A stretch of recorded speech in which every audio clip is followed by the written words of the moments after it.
నామంలో శుభాలు వందనం తెలియజేస్తున్నాను. హల్లెలూయా. ఈ రాత్రి దేవుని వాక్యంలోనికి వద్దాం. పరిశుద్ధ గ్రంథంలో నుండి ఇర్మియా గ్రంథం 17వ అధ్యాయం 9వ వచనాన్ని చదువుకుందాం. ఇర్మియా గ్రంథం 17వ అధ్యాయం 9వ వచనం.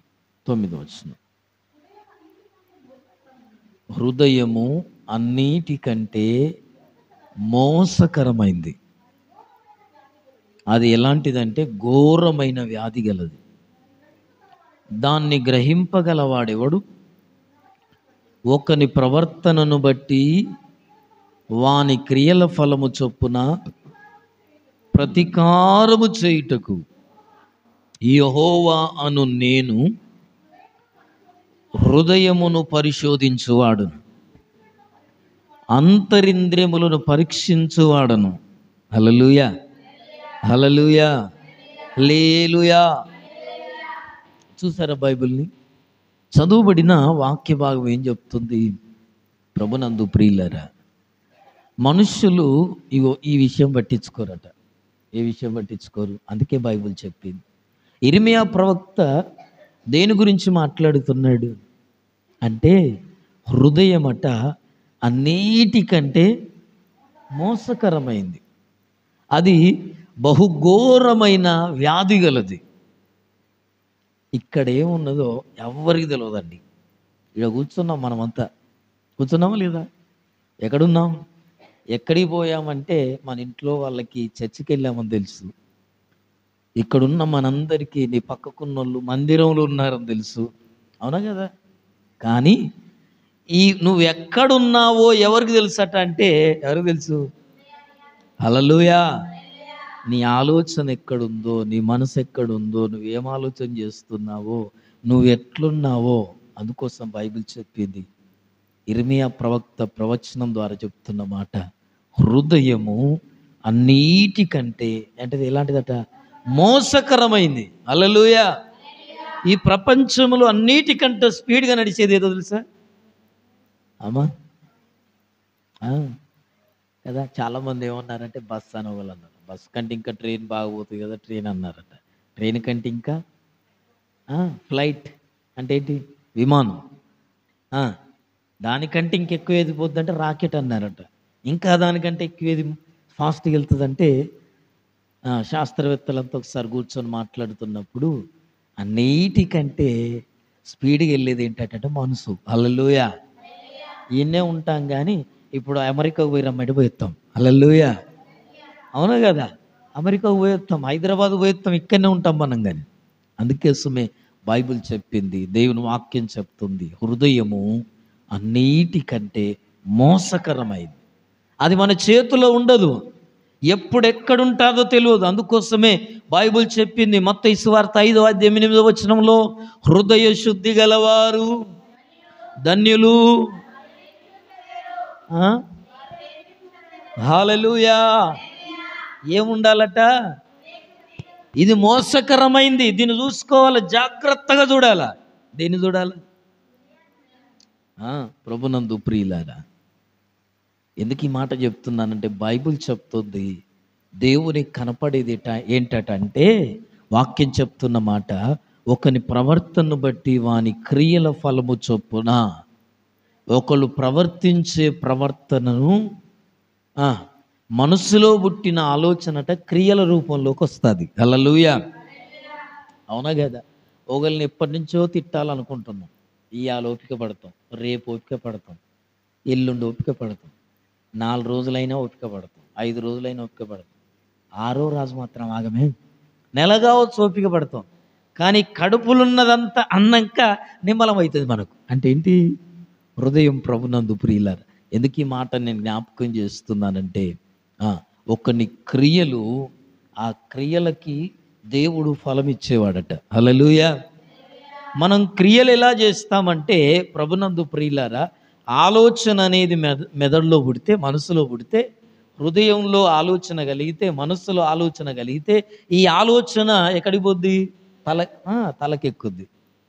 ఇట్లా చేస్తే బాగుంటుంది, ఇట్లా దిడితే బాగుంటుంది, ఇట్లా అంటే మంచిగా ఉంటుంది, ఇట్లా చేస్తే మంచిగా అన్న ఆలోచన హృదయం, మనస్సు, ఆ మెదడుకు అందిస్తే ఆ మెదడు ఏం చేస్తుందంటే చేతులకు పని చెప్తుంది, కాళ్ళకు పని చెప్తుంది. హల్లెలూయా, హల్లెలూయా, హల్లెలూయా. నీ ఆలోచనలే నిన్నేం చేస్తాయి తెలుసా? అది తప్పు చేయడానికైనా మంచి చేయడానికైనా నడిపిస్తాయట. ఏంటి? నీ ఆలోచనలు, నీ ప్రవర్తన, నీ మనస్సు, నీ హృదయం. అందుకోసం బైబిల్ చెప్పింది, హృదయ శుద్ధి గలవారు ధన్యులు. వాళ్ళు ఏం చేస్తారట? దేవుని చూస్తారు. హల్లెలూయా, హల్లెలూయా, హల్లెలూయా, హల్లెలూయా. మన హృదయం ఎప్పుడు ఎలా ఉండాలంటే శుద్ధిగా ఉండాలి, కడగబడిందల్లాగా ఉండాలి. ఎప్పుడు మనం బట్టలు ఏం వేసుకుంటాం? పిండిన బట్టలు వేసుకుంటాం. నేను చెప్పాను గత సండేలో కదా, ఉతికిన బట్టలు వేసుకుంటాం, విడిచిన బట్టలు ఎవరం కూడా వేసుకోం. హల్లెలూయా. కాకపోతే పచ్చి అయినా ఏం చేస్తాం? పిండుకొని ఒంటి మీద ఆరిపోతాయిలే అని వేసుకుంటాం. కానీ ఇప్పునై వేయడానికి ఎవరు ఇష్టపడం. అలాగూ నన్ను ప్రభునందు ప్రియమైన దేవుని బిడ్డలారా, తోమని పల్లెంలో ఎవరు అన్నం తినరు, తింటారా? బైబిల్ చెప్పింది. ఆయన పరిచయ్యులను, శాస్త్రులను గురించి ఏమన్నాడంటే, మీరు గిన్నెను, పల్లెమును వెలుపల శుద్ధి చేయుదురు కానీ లోపట ఏం చేయరట? శుద్ధి చేయరు. హల్లెలూయా, హల్లెలూయా, ప్రైజ్ ది లార్డ్. పైకే, పైన బాగుంటే బాగుండు కదా. మీరు సున్నము కొట్టిన సమాధులను పోలి ఉన్నారన్నాడు. సమాధులు ఎలాగుంటాయి? మీదికి కూడా తెల్లగా సున్నం కొట్టి ఉంటాయట. పరిసయ్యులు, శాస్త్రులను యేసు ప్రభు అన్నాడు, మీరు సున్నము కొట్టిన సమాధులు పోలి ఉన్నాడు. కానీ సమాధిని తవ్వి చూస్తే ఏముంటాయట? కుళ్ళు, పెంట, ప్రభునందు ప్రియులారా, వెముకలు, చచ్చిన పీనుగు ఉంటుంది. హల్లెలూయా. కనుక అజితేంద్రియములతో నింపబడి ఉన్నది అంటాడు. లోపల ఏముందట? అది కల్మషం, శుద్ధి లేకుండా. ఎవరు ప్రభునందు ప్రియులారా ఎంగిల్ని తినడానికి ఇష్టపడరు. ఎవరు కూడా కడగకుండా ఆ ప్లేట్లో భోజనం చేయడానికి ఇష్టపడరు. ఒకవేళ కడిగినాం, తోమినాం అని చెప్పినా అయినా మంచిది, ఒకసారి నీళ్ళు పోసి ఏం చేస్తాం? కడుగుతాం.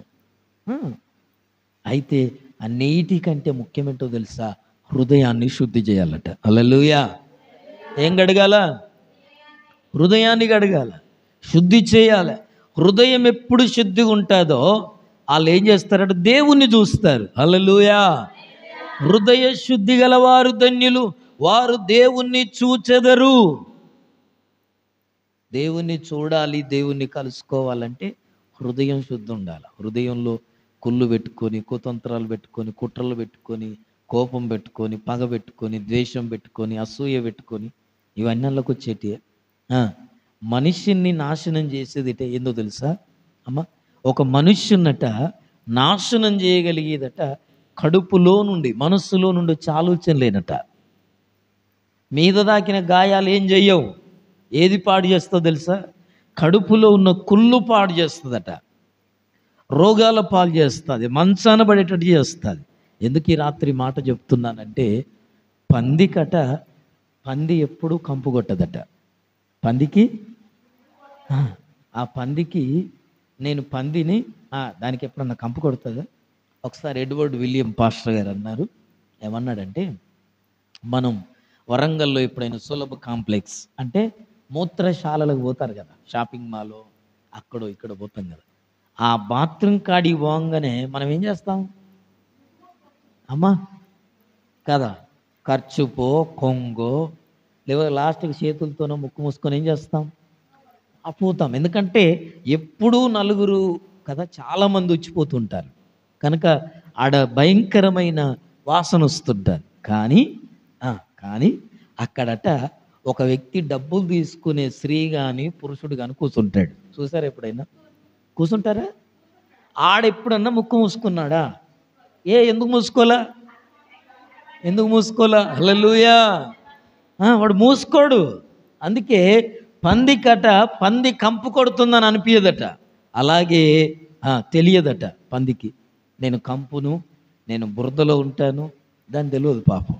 కానీ అలాగే పాపికి తాను ఎంత పాపో తనకు తెలియదట. హల్లెలూయా. హల్లెలూయా. మనిషి లోకంలో ఉన్న దేనినైనా క్షుణ్ణంగా తెలుసుకుంటాడట. మనిషి ఏదైనా ఆడేదో రోడ్డు మీద డబ్బులు పడ్డాయి అనుకో, ఎవలై కావచ్చు, చూసినా కూడా చూడనట్టు కాలు పెట్టి సాటుకు తీసుకొని ఏం చేస్తాం, జేబులో పెట్టేసుకుంటాం. క్షుణ్ణంగా పరిశీలిస్తాం, ఎంత నోటు ఏంది, ఎట్లొచ్చింది ఏందని అన్నీ పరిశీలిస్తాం. లోకంలో ఏదైనా తెలుసుకోవడానికి ఇష్టపడతాం, వాళ్ళ గురించి వీళ్ళ గురించి. ఈ రాత్రి చెప్పాలంటే ప్రభునందు ప్రియులారా, ఎవరి గురించైనా తెలుసుకుంటాం. పనున్నదాన్ని పోదామనే లోపు ఎవరన్నా మనకు పడనుల్ల ముచ్చట తీసిందనుకో, ఇక తర్వాత పోతాం కానీ ఏందో చెప్పది అంటాం. హల్లెలూయా, హల్లెలూయా, హల్లెలూయా.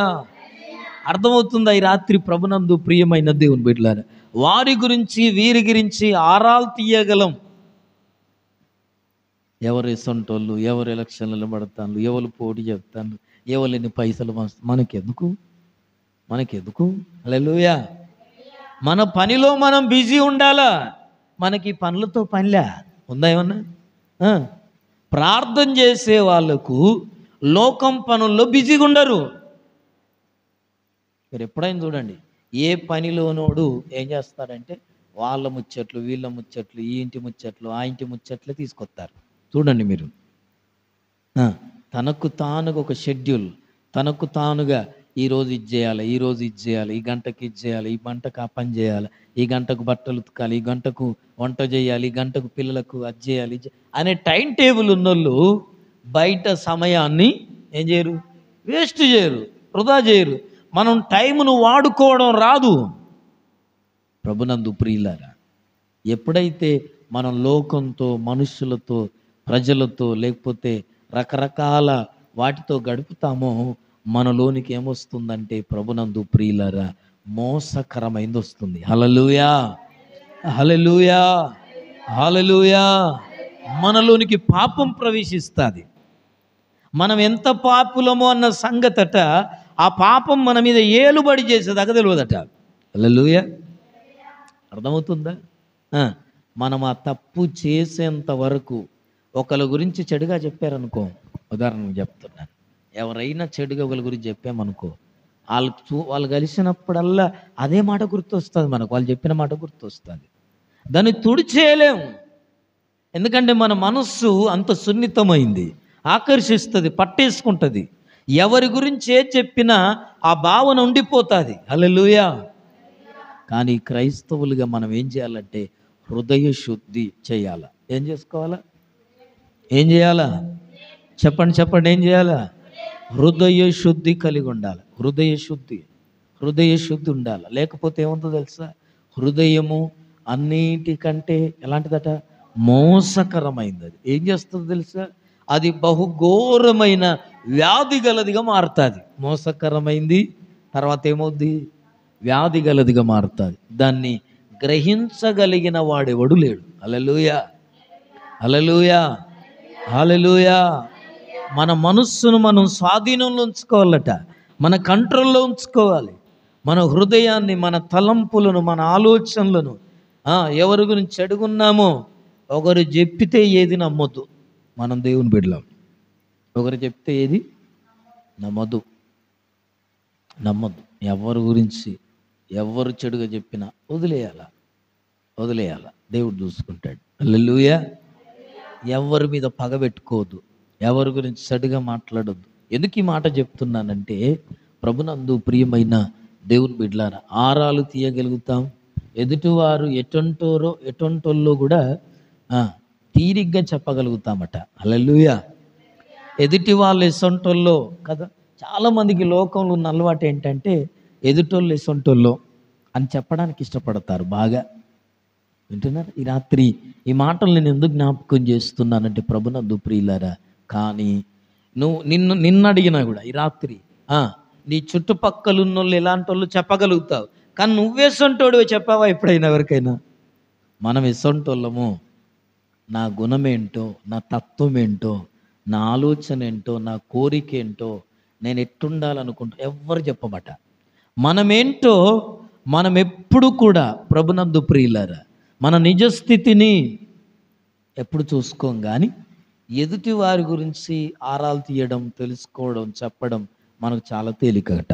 హల్లెలూయా, హల్లెలూయా, హల్లెలూయా. కానీ తాను ఎటువంటి వాడు, తన నిజస్థితిని ఎంత ఘోరమైందో తాను తెలుసుకోలేడు. ఎవరైనా ఎవరైనా తన గురించి ఎప్పుడైనా బైబిల్ చెప్పే బోధంతా ఒక్కటే, ఫస్ట్ నీ గురించి నువ్వు ఆలోచన చేసుకోవాలా. హల్లెలూయా. ఈ రాత్రి మన వాక్యాంశం ఏంటంటే, నీ స్థితిని నీవు గ్రహించాలి.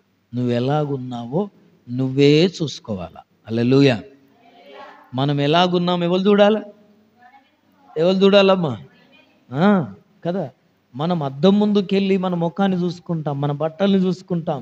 ఎందుకని ఈ బట్టలు నాకు ఎలా ఉన్నాయి, నా ముఖం ఎలాగుంది, నేను ఎలా రెడీ అయ్యాను, నా జుట్టు ఎలాగుంది, నేను ఎలాంటి కమ్మలు ఇయర్ రింగ్స్ పెట్టుకున్నాను, నేను ఎలాంటి బొట్టు పెట్టుకున్నాను, నేను ఎలాంటి ఈ చీరలో ఎలా ఉన్నాను, ఈ వస్త్రములో ఎలాగున్నాను అని చూసుకుంటాం. ఎక్కడ?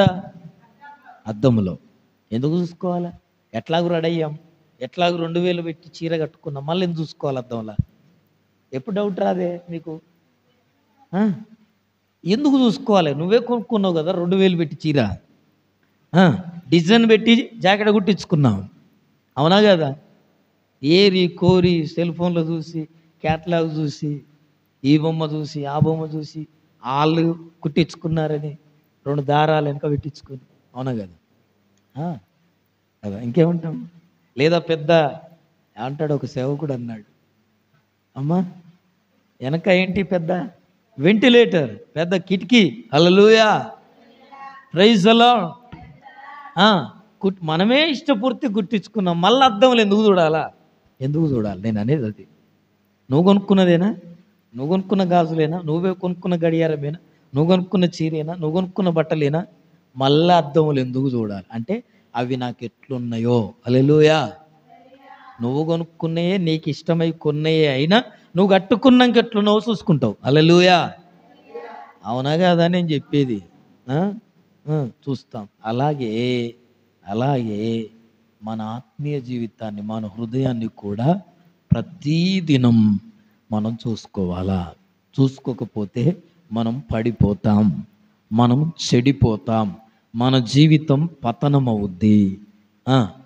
మన శరీరాన్ని రోగాలు తింటాయి.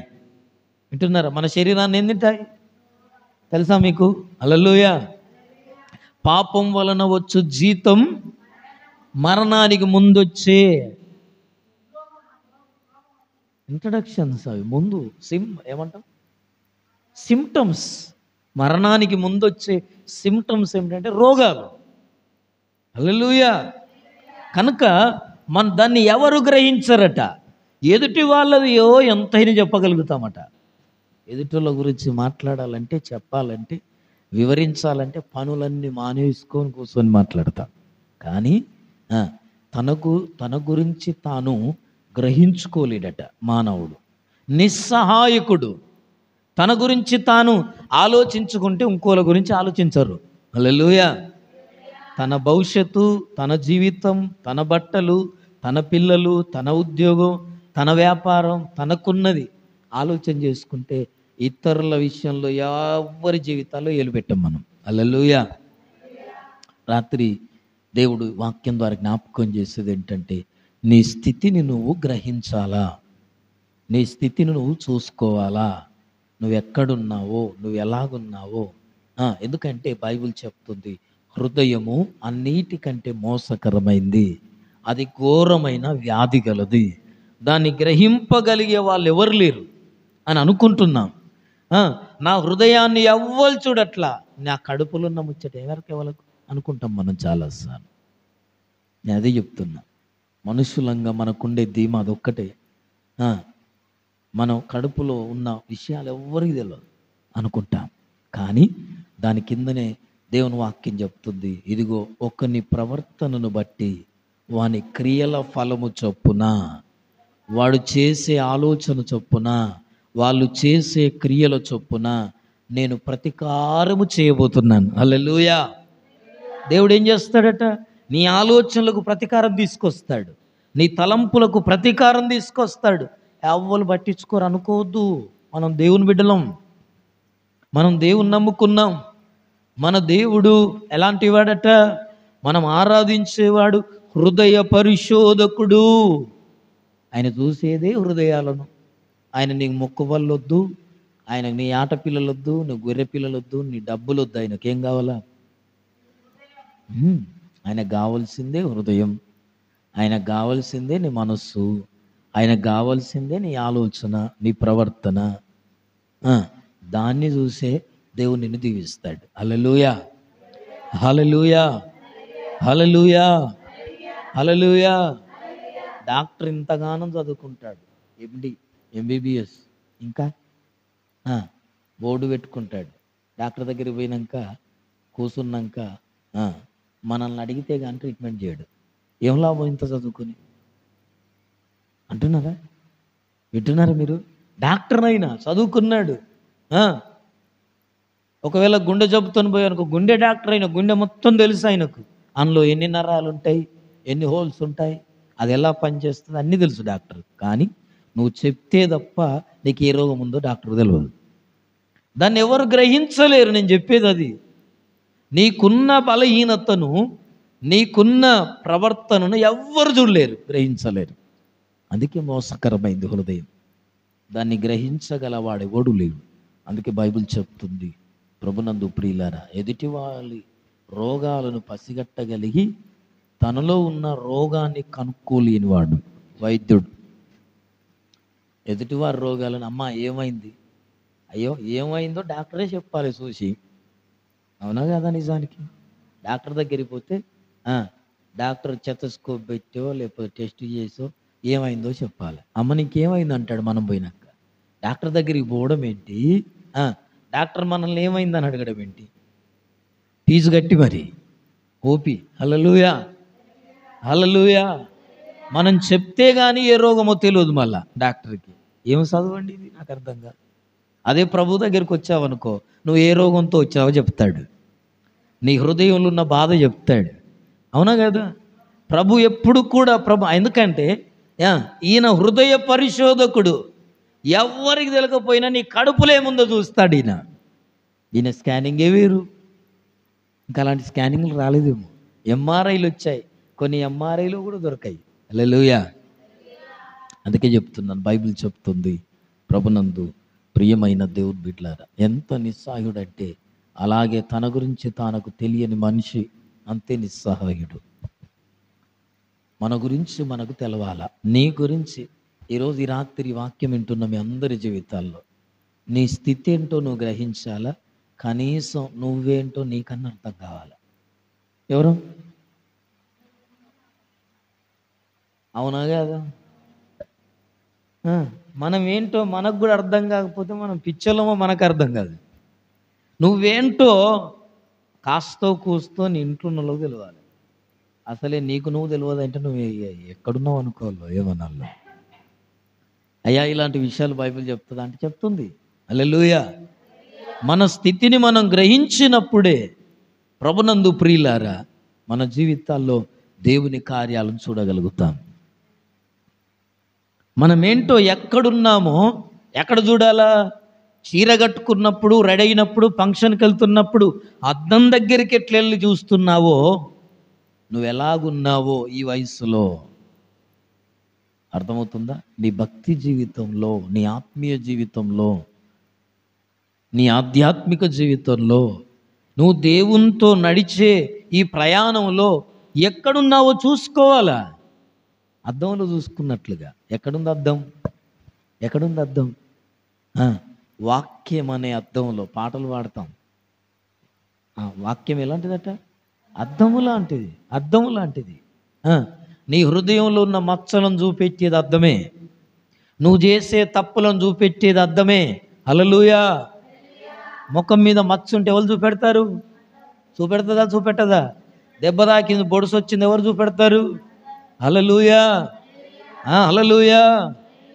మరి నీ ఆత్మీయ జీవితంలో నీకు తగిలే దెబ్బలు, గాయాలు, నొప్పి, కడుపులో ఉన్న మర్మాలు, వాక్యం అనే అర్థం సేవకుల్లో నుండి దేవుడు నీ హృదయములో ఉన్న మాటలు మాట్లాడతాడు. హల్లెలూయా. అప్పుడు ఏం చేయాలి నువ్వు? వాటిని అంగీకరించాలి తప్ప తిరగబడకూడదు. హల్లెలూయా, హల్లెలూయా, హల్లెలూయా. ఒకసారట సాధు సుందర్ సింగ్ అనే దైవజనుడు, ఆయన టిబెటా ఆ దేశంలో సువార్త పనిచేసేవాడు. ఆయన చెప్పులు లేకుండా సేవ చేసేవాడట. చేస్తున్నప్పుడు ఆయన నడుస్తుంటే పాదాలకు రాళ్ళు లేదా ఇంకేమన్నా కోసుకుపోయినప్పుడు, అందుకే ఆయన రక్తముతో తడిచిన కాళ్ళు అని రాయబడింది. హల్లెలూయా. ఈ సాధు సుందర్ సింగ్ గారు సేవ చేస్తున్న టైంలో అతన్ని అందరు అనేవాళ్ళట సెయింట్, సాధు అని పిలిచేవాళ్ళట. హల్లెలూయా. ఏమనేవారు? సెయింట్, సాధు. అంటే ఇప్పుడు ఇంగ్లీష్ మిషనరీ స్కూల్స్ అన్నీ కూడా saint Mary, saint John, saint అని ఉంటాయి లేవో స్కూళ్ళన్నీ. ఈ సెయింట్, సాధు అని పిలిచేవాళ్ళట. అంటే దానికి అర్థం పరిశుద్ధుడైన ఏం పేరు, సుందర్ గారు సాధు అని చెప్పనేవాళ్ళట. అయితే చాలామందికి డౌట్ వచ్చాట, ఈ సాధు సుందర్ సింగ్ గారిని అందరూ ఏమనేవాళ్ళంటే సెయింట్ సాధు, అంటే పరిశుద్ధుడైన సాధు అని చెప్పేవాళ్ళట. ఈ పేరు నీకు ఎట్లొచ్చింది అని కొంతమంది ఈ మాటను భరించలేక ఆ ఊరంతా, ఆ దేశంలో ఉన్న వాళ్ళంతా ఆయనను పరిశుద్ధుడైన సాధు, ఆయన పరిశుద్ధుడైన పాస్టరు, ఆయన పరిశుద్ధుడైన సేవకుడు అని మాట్లాడుతుంటే ఆ మాటను భరించలేని వాళ్ళందరూ పోయామన్నారంటే, నీ పేరు నీకు ఎట్లొచ్చింది, ఎవరు పెట్టారు నీకు, ఎందుకు పెట్టుకున్నావు ఈ పేరు అంటే, ఈయన దగ్గర పోయి అడుగుదామని కొంతమంది వెళ్ళిళ్ళట. వెళ్ళేసరికి ఈయన ఇంట్లో కూర్చొని ప్రార్థన చేస్తున్నాడు. ఏమనో తెలుసా? ప్రభువా, నేను పాపిని, ఘోరమైన పాపిని, నేను నీచుణ్ణి, నా కొరకు నువ్వు ప్రాణం పెట్టావు, నా కొరకు రక్తాన్ని కార్చావు, నువ్వు ప్రాణం పెట్టుట చేత, నువ్వు రక్తాన్ని చిందించడం చేత నా పాపంలో నేను విడుదల పొందుతున్నా అని చెప్పి ప్రార్థన చేస్తున్నాడు. ఈయనేమో ఇంటికొచ్చి పాపి, నేను ఘోరమైన పాపుని, నీచున్నని ప్రార్థన చేస్తున్నాడు. లోకమేమో ఏమంటుంది? పరిశుద్ధుడైన సాధువు అని చెప్తున్నారు అని చెప్పి, ఏంటి నిన్ను ఇట్లెందుకు అంటున్నారని ప్రార్థన అయిపోయాక, నువ్వేమో నీచున్ని, ప్రభువా నేను ఘోర పాపినని ప్రార్థన చేస్తున్నావు, వాళ్ళందరూ నిన్నేమో పరిశుద్ధుడైన సాధు అంటున్నారు. ఎందుకు అంటున్నారు అట్లా అంటే, నేను దేవుని ఎదుట నేను పాపిని అని నేను ఒప్పుకున్నాను, గ్రహించాను నేను. హల్లెలూయా. దేవుని ఎదుట నేను ఎవరిని? పాపిని అన్న సంగతి నేను గ్రహించాను, నేను నీచుణ్ణి అన్న సంగతి నేను గ్రహించాను. కనుక ప్రభునందు ప్రియులారా, నేను ఎప్పుడైతే ఆ విషయాన్ని గ్రహించి దేవుని దగ్గర ఒప్పుకున్నానో, ఈ లోకము నన్ను పరిశుద్ధుడు అని చెప్పడం ప్రారంభించింది. హల్లెలూయా, హల్లెలూయా. అప్పుడు ఆ సాధు సుందర్ సింగ్ అన్నాడట, సోక్రటీస్ గురించి మీకు తెలుసు కదా, ఆయన తత్వ శాస్త్రవేత్త, మహాజ్ఞాని, చాలా కనుక్కున్నవాడు, గొప్పవాడు. ఆయన గురించి మీకు తెలుసు కదా. ఆయన తత్వశాస్త్రవేత్త సోక్రటీసు ఎన్నో సాధించాడు, ఎన్నో విజయాలు పొందాడు, ఎన్నో గొప్ప కార్యాలు చేశాడు, ఎంతో జ్ఞానము సంపాదించాడు, ఎంతో ఆస్తి సమకూర్చుకున్నాడు, ప్రపంచంలో గొప్ప గొప్ప ఆయనే కనుక్కున్నాడు అని చెప్పి సాధు సుందర్ సింగ్ గారు చెప్తున్నప్పుడు, ఆయన చనిపోయినప్పుడట, ఎవరు? సోక్రటీస్ అనే శాస్త్రవేత్త చనిపోయినప్పుడు, నేను ఎన్నో సాధించాను, ఎన్నో నేర్చుకున్నాను, కానీ నాకేం తెలియదు అన్నాడట చచ్చిపోయే ముందు. హల్లెలూయా. ఏమన్నాడు ఆయన? ఎన్నో సాధించాడు, ఎన్నో గెలిచాడు, ఎన్నో నేర్చుకున్నాడు, కానీ నాకేం తెలియదు అని చెప్పాడట చనిపోయే ముందు. హల్లెలూయా. ఈ రాత్రి ఈ మాటలు వింటున్న ప్రియ సహోదరి, ప్రియ సహోదరుడా, దేవుని బిడ్డలారా, దేవుని సంగమా, ఎందుకు ఈ రాత్రి మాటని జ్ఞాపకం చేస్తున్నానంటే, బైబిల్ చెప్తుంది హృదయము అన్నిటికంటే మోసకరమైంది. దాన్ని గ్రహించగలిగిన వాళ్ళు ఎవరు లేరు. ఎవరు తన హృదయాన్ని చూసుకోరట, ఎవరు దాన్ని గ్రహించరట, ఎవరు దాన్ని పట్టించుకోరట. మనకు పక్కొల్ల ముచ్చట్లే కావాలా, మనకు ఎదుటోళ్ళ గురించే కావాలా, మనకు వాళ్ళ గురించే కావాలా, మనకు వీళ్ళ గురించే కావాలా, కానీ తనకు తాను చూసుకునేవాడెవడు లేడట.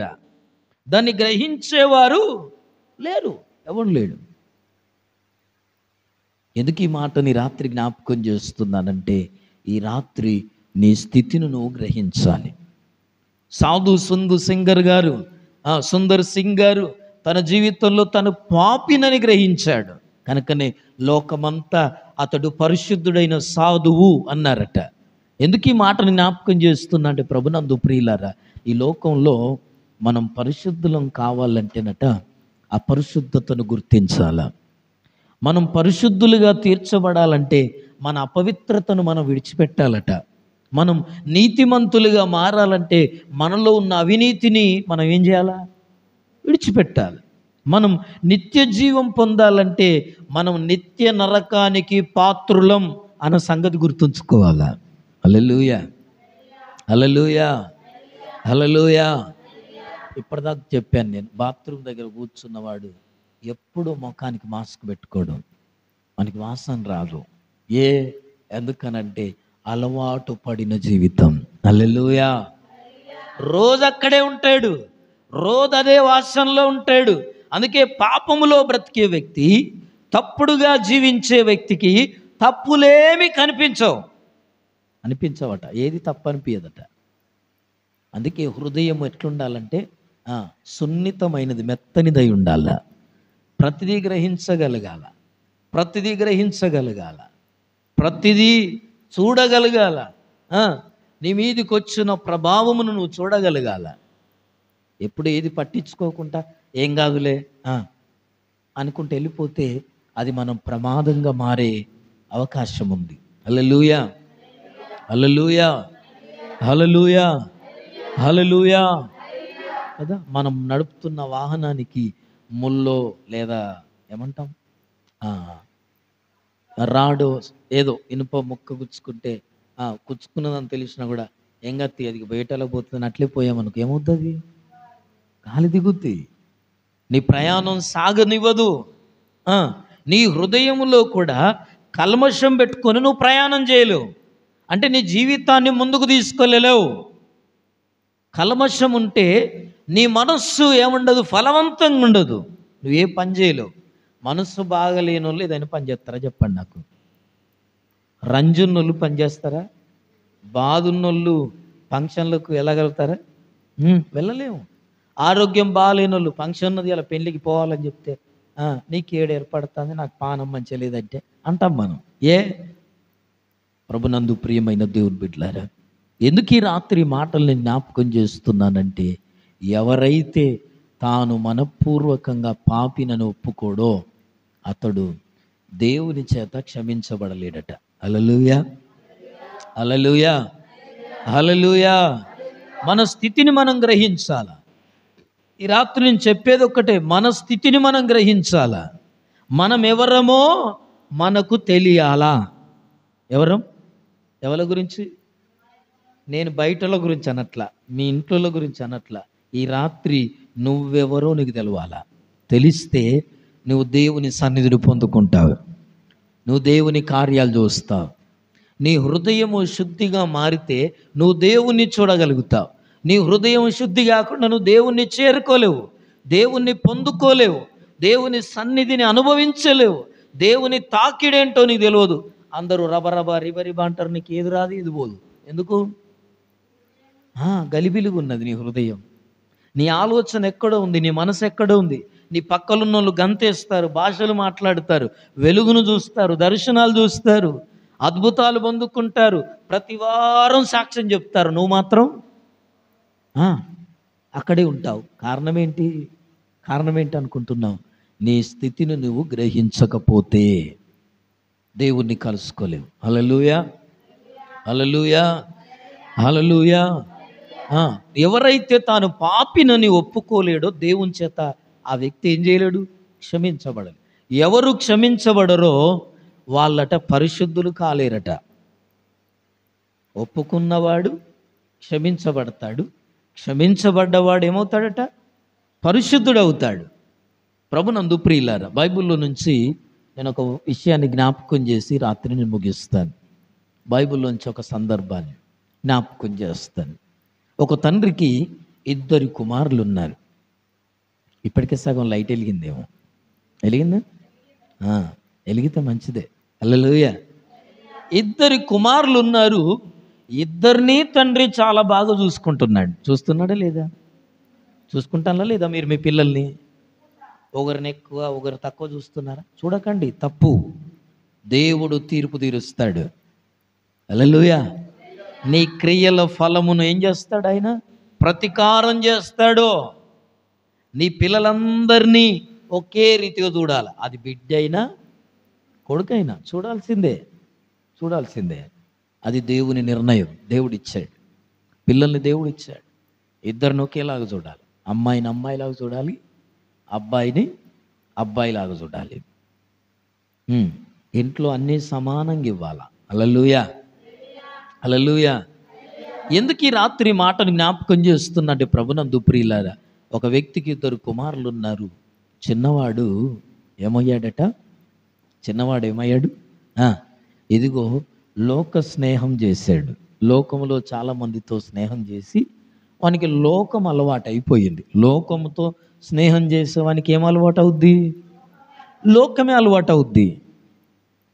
ఈ రాత్రి నువ్వు గ్రహించాలా, ఎవరితో సహవాసం 6 నెలలు చేస్తావో వారిలాగా మారిపోయే ఛాన్స్ ఉంది. బైబిల్ చెప్పింది, ఎవరితో సహవాసం చేస్తే వారిలాగా మారతాం. కనుక ఈ చిన్నవాడు ఏం చేశాడు? తండ్రి దగ్గరికి వచ్చి తండ్రిని అంటున్నాడు, నీ ఆస్తిలో నాకు వచ్చు భాగమిమ్ము అన్నాడట. హల్లెలూయా, ప్రైజ్ ది లార్డ్. తండ్రిని అడుగుతున్నాడు, నీ ఆస్తిలో నాకు వచ్చే భాగాన్ని నాకు ఇచ్చేయి. ఒరే ఏంట్రా, ఏం మాట్లాడుతున్నావు నువ్వు? నీకొచ్చు భాగం ఏంటి? మీ అన్నయ్య పెళ్లి కాలేదు, నీ పెళ్లి కాలేదు, ఎప్పుడు పంచాలి ఆస్తులు?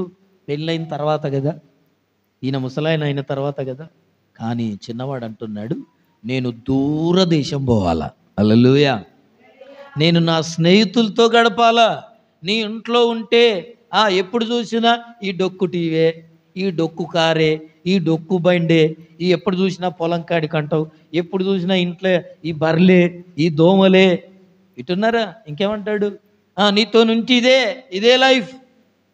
అట్లా కాదు, నా లైఫ్ వేరు. హల్లెలూయా. ఏమంటున్నాడు చిన్నవాడు? నా లైఫ్ వేరు, నేను విమానం ఎక్కాలనుకుంటున్నాడు. నేను చూసారా, తండ్రిని భాగం అడిగాడు, ఏదో నవ్వుకుంటున్నా అన్నాడు అనుకున్నాడు. 2వ రోజు 3వ రోజు అడుగుతున్నాడు, తండ్రి నాకు ఇచ్చే భాగం ఇస్తావా, ఇవా, నలుగురిలో కూర్చోబెట్టమంటావా అంటున్నాడు. అదేంట్రా అంటే, లేదు నేను ఇక్కడ ఉండదలుచుకోలేదు, నేను దూరదేశం పోతున్నా. హల్లెలూయా. నువ్వు సంవత్సరం అంతా చేస్తే ఎంత సంపాదిస్తావు? 2-3 లక్షలు వస్తాయి కావచ్చు. నేను ఒకటేసారి 10 లక్షలు సంపాదించాలనుకుంటున్నాను, నేను ఒక పెద్ద బిజినెస్ పెట్టాలనుకుంటున్నా అన్నాడట. సరే ఏదో చెప్పాడు మొత్తం మీద. ఇప్పుడు ఆ స్టోర్ అంతా చెప్తే చాలా టైం పడుతుంది. కానీ తండ్రి తనకొచ్చే భాగాన్నంతా అమ్మేసి డబ్బులు తీసుకొచ్చి ఇచ్చేసాడు. బ్యాగ్ నింపి ఇచ్చాడు. ఇగో చిన్నోడా, నువ్వు అడిగావు కదా, సరే ఏదో దూరదేశం పోతాను అంటున్నావు కదా, ఏదో బిజినెస్ చేస్తా అంటున్నావు కదా, వెళ్ళిపోమ్మని ఇచ్చాడు. హల్లెలూయా. మనం కొడుకులు అడిగినే చేస్తాం. మనం కూడా ఎవరు అడిగింది? మన పిల్లలు అడిగేటి చేస్తాం మనం. అది మంచిదా కాదా అని మనం అడగం, మనం తెలుసుకోం. హల్లెలూయా. ఆడు చదువుకున్నోడండి, ఆడు అన్ని తెలిసినోడండి. ఏం తల్లిదండ్రులు ఈరోజు తల్లిదండ్రులు నాకు అర్థం కావట్లా. పిల్లలు అడిగింది ఇచ్చేయడమే, పిల్లలు అడిగింది చేయడమే. అది నిజమా కాదా అని తెలుసుకునేటోళ్ళు లేరు ఈ రోజుల్లో. ఈ తండ్రి కూడా ఈ కుమారుడు పెట్టిన ఇబ్బందిని బట్టి ఆస్తినంతా అమ్మేసి ఇచ్చేసాడు. తన భాగం అంతా ఇస్తే అది పట్టుకొని ఎక్కడికి వెళ్ళిపోయాడు? దూరదేశం వెళ్ళిపోయాడు. ఎవ్వరికి కనపడద్దు. ఎంత భయంకరం! ఆలోచనే భయంకరం. అందుకే మనుష్యుని హృదయం, బైబిల్ చెప్తుంది, హృదయం అన్నిటికంటే మోసకరమైంది, ఎవ్వరికి అవపడద్దు అనుకుంటాడట. నేను ఎవ్వరికి అవపడొద్దు, దూరం వెళ్ళిపోవాలి, నా బిజినెస్ ఎవరికి తెలియవద్దు, నేనేం పని చేస్తున్నానని తెలియవద్దు, ఎక్కడ బ్రతుకుతున్నానని తెలియవద్దు అని చెప్పి దూరదేశం వెళ్ళిపోయాడు. దుర్వ్యాపారంలో డబ్బులన్నీ పెట్టాడట. ఎందులో పెట్టాడు తెలుసా మీకు? ఎక్కడుంది ఇది? యోహాను సువార్త 15వ అధ్యాయం. మీరింటికి వెళ్ళి చదువుకోండి. 11వ వచనం నుంచి స్టోరీ ఉంటుంది. ఏం చేశాడు? దుర్వ్యాపారంలో పెట్టాడు. రోజు పేకాట ఆడుతున్నాడు, రోడ్డు పబ్కి వెళ్తున్నాడు, రోజు సినిమాలకు వెళ్తున్నాడు, రోజు బిర్యాలు తింటున్నాడు, రోజు రకరకాలు.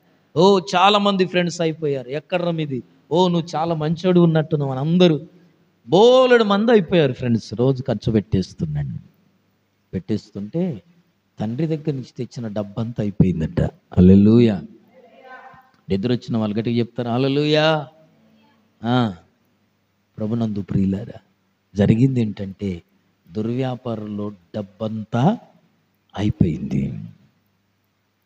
దుర్వ్యాపారంలో తండ్రి దగ్గర తెచ్చుకున్న ఆస్తి అంతా అయిపోయేది. ఒట్టి చేతులే మిగిలాయి, ఒట్టి బ్యాగే మిగిలింది, కట్టుకున్న బట్టలే మిగిలాయి. ఫ్రెండ్స్కి ఫోన్ చేస్తున్నారు, రే నా దగ్గర డబ్బులు ఉన్నప్పుడు మీ అందరికి తినిపించాను కదా, మీ అందరికి పెట్టాను కదా, ఇప్పుడేంట్రా నా దగ్గరికి ఎవడు వస్తలేడు, నాకు డబ్బులు కావాలరా, ఒరే నాకు పని ఉంది, నేను ఇప్పుడు రానురా, రేపు కలుస్తాను అని ప్రతోడు చేతులు దాటిచ్చాడు. హల్లెలూయా. నీ ఆరోగ్యం బాగున్నప్పుడు నిన్ను అందరూ వాడుకుంటారు, గుర్తుపెట్టుకో. నువ్వు అందంగా ఉన్నప్పుడు అందరూ నువ్వు చాలా బాగుంటావు నువ్వు అంటారు, గుర్తుపెట్టుకో. లొంగిపోకో, మాటలకు గారడికి పడిపోకో.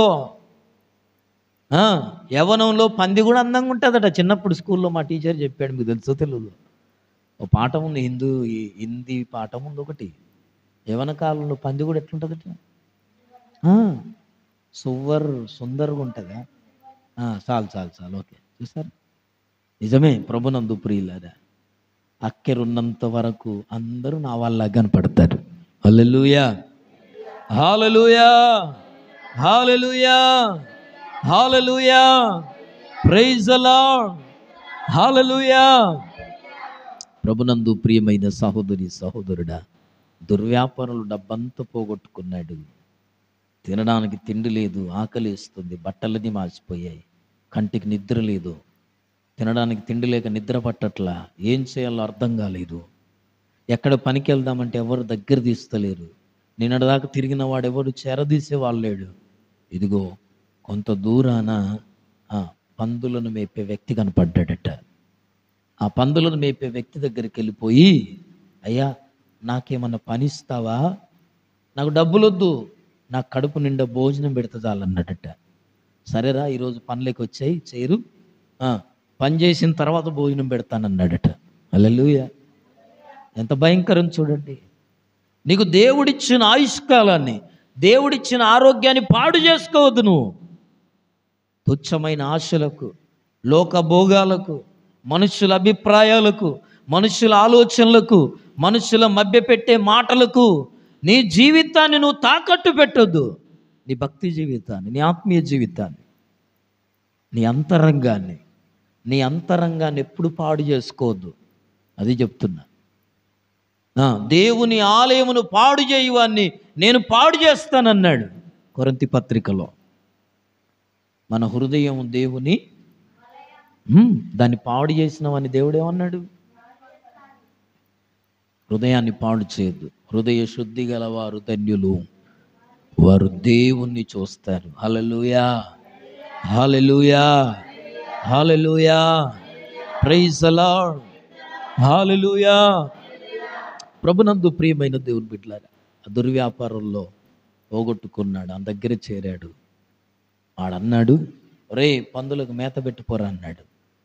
ఆ పొట్టేమో మంచి స్మెల్ వస్తుంది, ఉనకే కదా పందులకు పెట్టి, తెలుసా తెలియదు మీకు? బియ్యం, ఉనక, నూకలు పెడతా ఉంటారు. అది తీసుకెళ్ళి పెడుతున్నప్పుడు ఎన్ని రోజులు ఆకలితో ఉన్నాడో, దాని వాసన చూసినప్పుడు ఇదన్నా బుక్కుదాం అనుకున్నాడట. అనుకొని చేతులు తీసుకున్నాడు. అది బొక్కుదామని చూసేలోపు యజమాని చూసా, రే ఏం చేస్తున్నావు అక్కడ, పందులకు పెట్టమన్నానుగా నువ్వు తింటున్నావు అని చెప్పి చేతులుండి లాగి పడేశాడట. హల్లెలూయా. అయితే ఆ చిన్నవానికి బుద్ధి వచ్చినప్పుడు అని రాయబడింది. హల్లెలూయా. ఏమొచ్చిందమ్మా? ఆ చిన్నవానికి బుద్ధి వచ్చినప్పుడు, నేను నా తండ్రి ఇంట అనేక మంది పని వాళ్ళు ఉన్నారు, వాళ్ళందరికీ ఇంట్లో సమృద్ధిగా భోజనం ఉంది. ఎదికి రాత్రి మాటను చెప్తున్నానంటే తనకు తానేంటో గ్రహించాడు, తెలుసుకున్నాడు. ఈ రాత్రి నీ జీవితం పతనం అవ్వటానికి, నువ్వు ఇంతగా అవస్థలు పడడానికి, నీ జీవితం ఇంతగా అవహేళన చేయబడడానికి, నిందల పాలు కావడానికి, అనారోగ్య పాలు కావడానికి కారణం ఎవరో? నేను అదే చెప్తున్నా. కారణాలు చెప్పమంటే మా ఇంటి పక్కోళ్ళు అయ్యా, మా ఆయన అయ్యా, మా అమ్మ అయ్యా, మా అమ్మ చేయబట్టి అయ్యా నేను ఈయన చేసుకున్నాను, మా నాయన చేయబట్టి అయ్యా, మా ఇంటి పక్కల చేయబట్టి అయ్యా, మా పెద్ద మనిషి చేయబట్టి అయ్యా, వీళ్ళు నో వీళ్ళంతా కాదు. ఈరోజు నేనేం చెప్తున్నానంటే, నీ స్థితిని నువ్వు గ్రహించాలా. నువ్వేంటో ఫస్ట్ ఎవరికి అర్థం కావాలా? అమ్మా, ఎవరికి అర్థం కావాలా? నువ్వేంటో ఫస్ట్ నీకు తెలియాలి, నీ క్లారిటీ ఉండాలి. నేనేంటో, నువ్వేంటో నీకే తెలియాల. తర్వాత నీ భర్తకు, తర్వాత నీ పిల్లలకు. ఎందుకు ఈ మాట చెప్తున్నానంటే, ఈ రాత్రి నీ స్థితిని గ్రహించావా? ఈ తప్పిపోయిన కుమారుడు చిన్నవాడు దుర్వ్యాపారంలో ఆస్తంతా పోగొట్టుకున్నాడు. ఆకలితో అలమటించి బుద్ధి వచ్చినప్పుడట ఏం చేస్తున్నాడు? తండ్రి ఇల్లు జ్ఞాపకం వచ్చేది. హల్లెలూయా, హల్లెలూయా, హల్లెలూయా. బుద్ధి వచ్చినప్పుడు తండ్రి ఇల్లు గుర్తొచ్చింది. తండ్రి ఇల్లు గుర్తొచ్చింది. ఎలా గుర్తొచ్చిందో తెలుసా? ప్రభునందు ప్రియులారా, తండ్రి లేకుండా తన బ్రతుకునకు విలువ లేదని తెలుసుకున్నాడట. తండ్రి లేకుండా తన బ్రతుక్కు విలువ లేదు అన్న సంగతి గ్రహించాడు. నాకెవరు భోజనం పెట్టేవాళ్ళు లేరు, నేనే పని చేసినా చేయకపోయినా, నేను ఎప్పుడు లేచినా ఎప్పుడు కూర్చున్నా, నేను ఎక్కడున్నా, ఒరే చిన్నోడా అన్నం తిందురారా అని పిలిచేది ఎవరు? తండ్రి. పని చేసినా చేయకపోయినా, ఇంకా మాట విన్నా వినకపోయినా, ఏం చేసినా చేయకపోయినా, ఇంట్లో ఉన్నావు గనుక నువ్వు పెరిగేదాకా, పెద్దోడు అయ్యేదాకా ఏం చేశాడట తండ్రి? నీకు విలువ లేకపోయినా ప్రభునందు ప్రియులారా ఏం చేశాడంటే పోషించాడు. ఎందుకు ఈ మాటను గుర్తు చేస్తున్నానంటే, కాబట్టి ఎవరినైతే కాదని వెళ్ళిపోయాడో ఆ తండ్రే జ్ఞాపకం వచ్చాడు. హల్లెలూయా, హల్లెలూయా, హల్లెలూయా, హల్లెలూయా. ఈ రాత్రి ప్రభునందు ప్రియమైన దేవుని బిడ్డలారా, నీ జీవితం ఇలా కావడానికి నీ స్థితిని నువ్వు గ్రహించాలా. హృదయము మోసకరమైంది, అది బహుఘోరమైన వ్యాధి గలది, అది నిన్నెటో నడిపిస్తుంది. ఎటున్నారా? దాన్ని గ్రహించగలిగిన వాడెవరు లేరు. నీకు వీళ్ళ గురించి తెలుసు, వాళ్ళ గురించి తెలుసు, ఈ పక్కల గురించి తెలుసు, ఈ పక్కల గురించి అంటే మీ అవ్వయ్య గురించి ఎరికే, మీ అత్తగారి గురించి ఎరికే. అర్థమవుతుందా? మీ అక్క చెల్లెల గురించి ఎరికే, మీ బావల గురించి ఎరికే. ఇంకేమంటాం? మీ అన్నదమ్ముల గురించి ఎరికే, మీ వదిన మర్దన్ల గురించి ఎరికే, అందరి గురించి ఎరికే. కానీ రాత్రి నేను చెప్పే సందేశంలో నువ్వేంటో నీకు తెలుసా? నీ స్థితిని నువ్వు గ్రహించాలా. నువ్వు పాపివన్న సంగతి, నువ్వు రోగివన్న సంగతి, నువ్వు బలహీనుడు అన్న సంగతి. అయితే బుద్ధి వచ్చినప్పుడు చిన్నవాడికి ఏ తండ్రి లేకపోతే నాకు విలువ లేదు అని గుర్తొచ్చిందో అప్పుడు ఆ తండ్రి దగ్గరికి వెళ్దామని అనుకున్నాడట. హల్లెలూయా, హల్లెలూయా. తన స్థితి తనకు గ్రహించగలిగాడు. నాకు ఈ లోకంలో స్థానం లేదు, ఈ పరాయి దేశంలో నాకు స్థానం లేదు, ఈ లోకంలో నేను ఎక్కడ బ్రతకలేను, నన్నెవ్వరు బ్రతకనివ్వరు, నాకెవ్వరు భోజనం పెట్టరు, నన్నెవ్వరు చేరదీయరు, నన్నెవరు హక్కున చేర్చుకోరు, నాకంటూ ఎవరు లేరు, నా తండ్రి ఒక్కడే, నేను ఎలాగున్నా నా దగ్గరికి ఏం చేశాడు? ఆయన నన్ను చేరదీశాడు, దగ్గర తీశాడు. కనుక ఇప్పుడు నేను మరలా ఎక్కడికి పోతాను అనుకున్నాడట? తండ్రి యుద్ధకి వెళ్తాననుకున్నాడట. అనుకొని ఆ మాసిన బట్టలు, మాసిన గడ్డం, పాడైపోయిన జీవితం, నిరాశ్రయమైన జీవితంతో ఇంటికి తిరిగి వస్తుంటే వాడింకా దూరముగా ఉండగానే అని రాయబడింది. హల్లెలూయా, హల్లెలూయా. తండ్రి ఎప్పుడు కూడా ఆ గేటు వైపు చూస్తూనే ఉండేవాడట. ఎప్పుడు చిన్నవాడు వస్తాడని నమ్మకంతో చూసేవాడు. ఎందుకో తెలుసా? తనంతట తానుగా ఇల్లును విడిచిపెట్టిపోయాడు. హల్లెలూయా. పోయినవాడు తిరిగి వస్తాడు. తండ్రికి ఆశ అది, నమ్మకం అది, విశ్వాసం అది. తండ్రి వెళ్ళగొట్టలా. ఈరోజు మనం కూడా మన జీవితాల్లో ఏదో బ్రతకమని దేవుడు ఆశరిస్తే దాన్ని పెట్టుకొని వెళ్ళిపోతున్నాం మనం. అది ఉద్యోగం కావచ్చు, వ్యాపారం కావచ్చు, బ్రతుకు తెరువు కావచ్చు. దేవుడు బ్రతకమని ఇచ్చాడు, నీ బ్రతుకు తెరువు ఒకరికి ఇచ్చాడు. కానీ అదే జీవితం చేసుకోవద్దు, దాంతోనే మన జీవితం అనుకోవద్దు, అదే బ్రతికినంత కాలం అదే ప్రాముఖ్యం అనుకోవద్దు. ఎందుకంటే అదొక రోజు నీ జీవితంలో నుండి వెళ్ళిపోతుంది. హల్లెలూయా. గ్రహించిన చిన్నవాడు ఇంటికి రాగానే తండ్రి ఏం చేస్తున్నట, దూరముగుండగానే కుమారుని చూచి పరిగెత్తుకొని వెళ్ళాడు. హల్లెలూయా. ఈ స్టోరీ మనకంతా తెలుసు. పరిగెత్తుకొని వెళ్ళి వాని మెడ మీద ముద్దు పెట్టుకున్నాడు. ఆయన బట్టలను తీసేశాడు. కంపు వాసన వస్తున్నా అది తండ్రి ప్రేమ. ఈ రాత్రి వాక్యం వింటున్న సహోదరి సహోదరుడా, హృదయము అన్నిటికంటే మోసకరమైంది. అది బహుఘోరమైన వ్యాధి గలది. దాన్ని గ్రహించగలిగిన వాడి లోకంలో ఎవరు లేరు. దాన్ని ఎవరు పట్టించుకోరు. ఇతరుల గురించి బాగా చెప్పగలవు, ఇతరుల గురించి బాగా మాట్లాడగలవు, ఎదుటి వారి గురించి బాగా తెలుసుకోగలవు. కానీ నువ్వేంటో, నీ స్థితి ఏంటో నువ్వు ఎప్పుడు తెలుసుకుంటావు? నీ గురించి నువ్వు ఎప్పుడు ఆలోచన చేస్తావు? నీ బ్రతుకు గురించి నువ్వు ఎప్పుడు ఆలోచన చేస్తావు? ఈ రాత్రి దేవుడు చెప్పే మాట అదే. హృదయ శుద్ధి గల వారు ధన్యులు, వారు దేవుని చూస్తారు, దేవుని చూస్తారు. కనుక తలలు వంచుదాం, మోకరించుదాం. ఈ రాత్రి ప్రభు దేవుని వాక్యంలో ఉండి మనతో మాట్లాడినట్లుగా, ప్రియ సహోదరి సహోదరుడా, మన స్థితిని మనం గ్రహించాలా. నువ్వేంటో ఫస్ట్ నిన్ను నువ్వు అర్థం చేసుకో.